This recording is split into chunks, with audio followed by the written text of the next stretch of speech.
Hello, welcome to my kitchen. My name is Sabina. I was born and raised in Poland.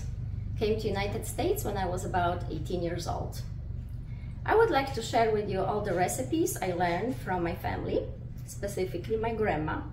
She was the one who taught me how to make Polish pierogi. And today, this episode is about making potato cheese pierogis. Usually the dough consists of water, some salt, flour and an egg. The egg is optional, some people don't even use the egg. But if you put egg white, that makes the dough a little bit tougher. So I only use the egg yolk. Also, instead of just water, I like to dilute the water with milk, whole milk, and about 2 tablespoons of butter. That way the dough is much softer. So let me show you how I make it. Welcome. I have my potatoes peeled and I will put the potatoes in boiling water, and the salt will go a few minutes after the potatoes are boiling. And why is that? Because I don't want my potatoes to lose all the potassium, vitamins, minerals and starch. All the elements are very important for the filling to be the best it can be. So again, I wait for the water to boil, then I put the potatoes in, and then salt goes a few minutes after the potatoes are boiling. Potatoes are ready, and now I put 2 tablespoons of butter and mash it really well, as I don't want any lumps in those. I want those potatoes to be smooth, nice and smooth. Also, I have a whole onion that I sauteed, and I won't put all the onions in the potatoes with the farmer's cheese, but leave some as a topper for my pierogis. When my pierogis are boiled and ready, I will have sauteed onions ready. So that saves me just a little bit of time. And another thing I like to put in is small pieces of sauteed bacon. Who doesn't like bacon? I'm bad, but what can I say? I like good flavor, and bacon adds so much flavor to it. Salt, pepper, and the farmer's cheese I buy is this kind, and I can find it in Publix here in Florida. But if you can Google any international store, any European store, I'm sure you will find farmer's cheese. It is very popular in Europe. So I will put almost half. What I mean by almost half is the ratio between potatoes and farmer's cheese. If you like flatten the potatoes and divide the potatoes in half, take this heavy part away, this is about how much of the farmer's cheese you really need. So you will put the farmer's cheese in, salt and pepper, the onions, some of the bacon. Bacon is optional, it's really up to you if you want to put it in or not. I like it, so I'm going to put it. First, I mixed potatoes with farmer's cheese and made it really smooth. And now I added the onions, the bacon, salt and pepper. And again, mix it all together, and your filling for potato cheese pierogi is ready.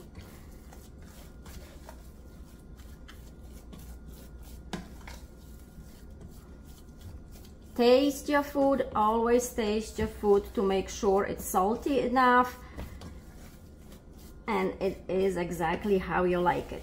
I do not put so much butter in when I smash the potatoes at first, only 2 tablespoons, because I have to remember that the onions are actually sauteed on butter. So there is an extra butter there. Plus bacon is also a fat that I put it in. So 2 tablespoons is pretty much enough for what I need right here. I have mixed all together, and this is how it looks like. It's pretty smooth. I made sure that potatoes are mashed really well. It smells good. The bacon, oh, wonderful. And remember, always taste your food. Don't need too much of it because you need it for pierogi. Just a small taste to make sure that, you know, there's enough salt and pepper. So now we'll be making the dough for pierogi, and I like the dough to be really thin and smooth and soft. Here I have about 1 pound of flour, all-purpose flour, egg yolk, half a teaspoon of salt, and 1 cup of water mixed with whole milk and 2 tablespoons of melted butter. So it's time to mix my flour with all the ingredients, and I want to do it really slowly. That's just my way of doing it, and also this is a really great tool to have.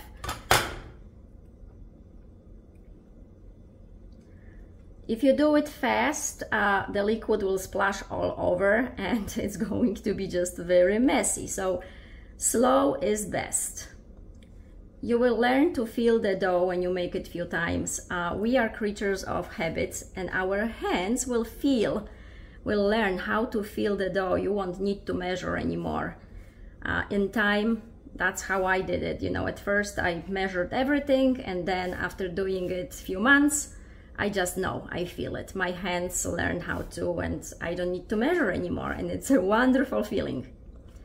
So just really slowly work the liquid into the flour and mix it all up. It is better to have more gooey and wet dough, and if you need more flour, then put more flour in it than the other way around, meaning when your dough is really dry, putting liquid on the end, and it's not going to work. It will just be a big mess.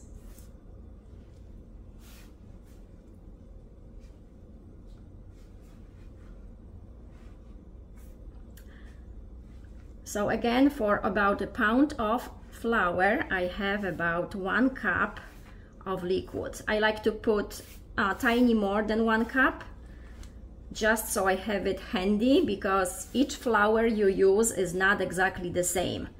I like to work with Trader Joe's flour, all-purpose flour, and King's Arthur flour. Those are the 2 flours that really work for me and do really well. I have tried buying organic flour once that I didn't know the manufacturing company, and ended up giving it to my daughter to play as a Play-Doh because it was just horrible. I won't give the name, but just be careful what you buy. Sometimes you just have to try it a few times and figure it out, but not all the flours are created equally. So here I use this to get all the rest of the flour into my dough. And at first it will be kind of gooey and very soft, and that's how it should be. It will come together.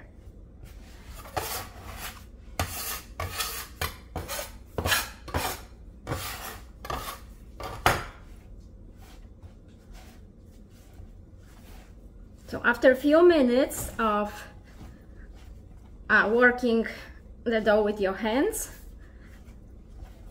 we will need to cover the dough and leave it for about half an hour. All those little particles need to relax, get lazy, and your dough for pierogi will become much softer and easier to work with when you have to roll it and spread it out. But that's it. Just a tiny bit more of flour. So it is ready. And if you want to feel the dough right now, how it is, it's pretty soft. But once that half an hour passes by, feel it again and see how it stretches, and you'll know the difference. Why it is important to leave it for those 30 minutes. It has been half an hour. What I do is cut it in half. It is much easier to work with a smaller piece. It doesn't take as much space. And again, now After half an hour, you can touch it, you can stretch it, and you will feel it's much softer and so easy to stretch. You won't need so much force to roll it and spread it flat.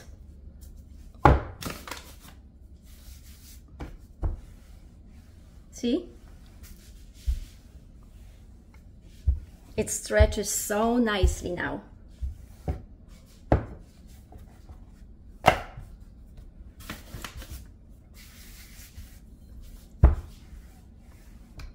I have done it before and I learned the hard way.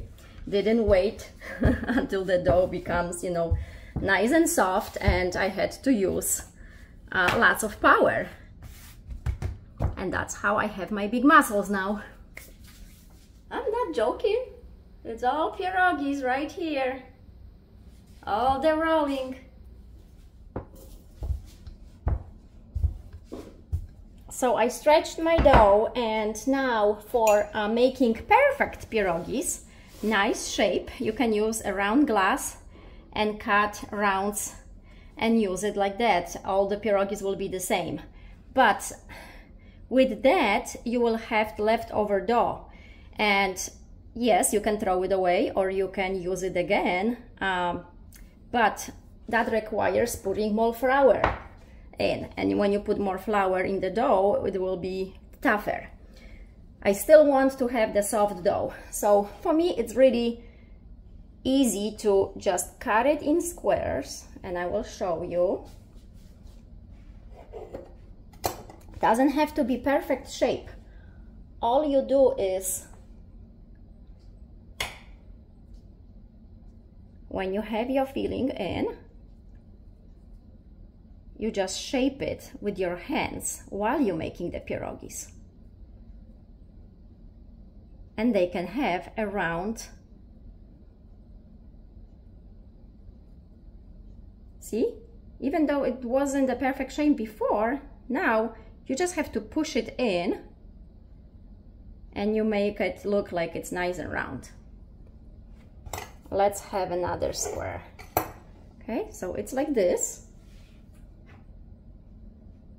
And you put the filling in, and first round, just squeeze it all together here. And yes, it looks like it's, you know, rectangular, but, oh, I'm sorry. The second round, you just go around, and the corners, you push it in. Just push it in. And then it will become round. And you have a round shape. And they will be all the same. That way you don't waste any of the dough you have.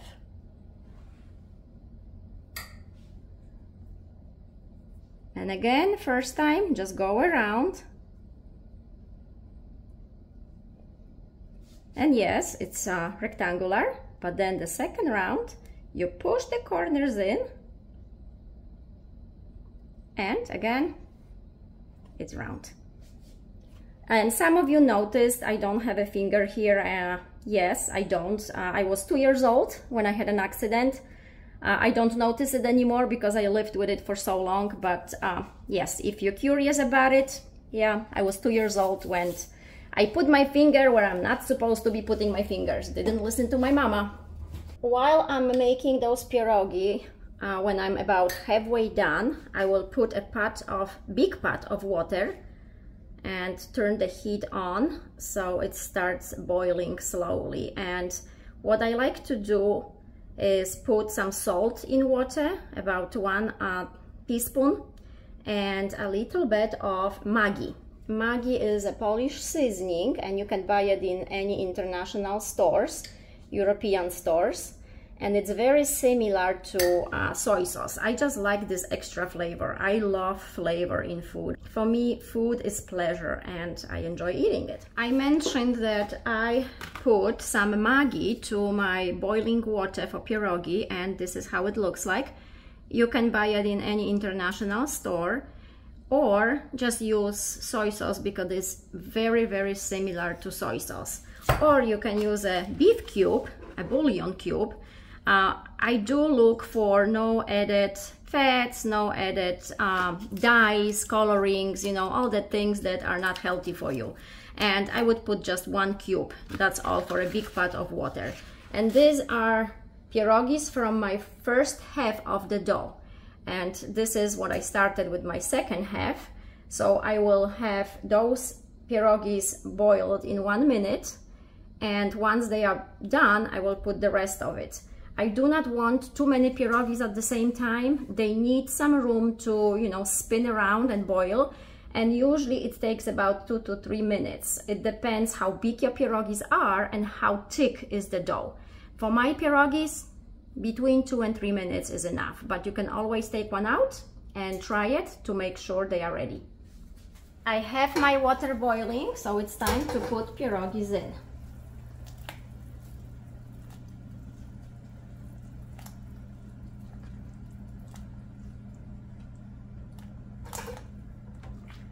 It's nice to create this tornado so they won't stick.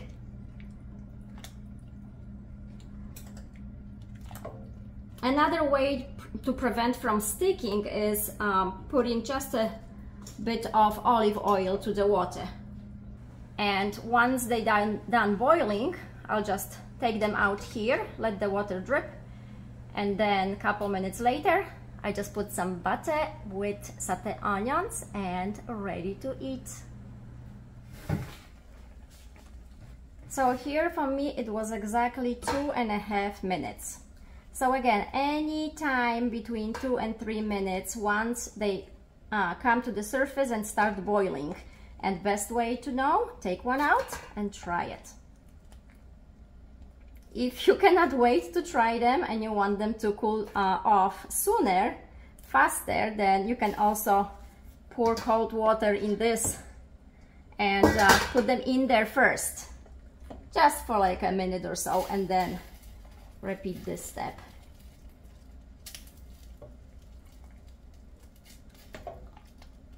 None of them is stuck. Water is nice and clear, ready for the next one. So my pierogis are ready on a plate with some butter and that sauteed onion, ready to eat. Very nice and soft dough. And best part, tomorrow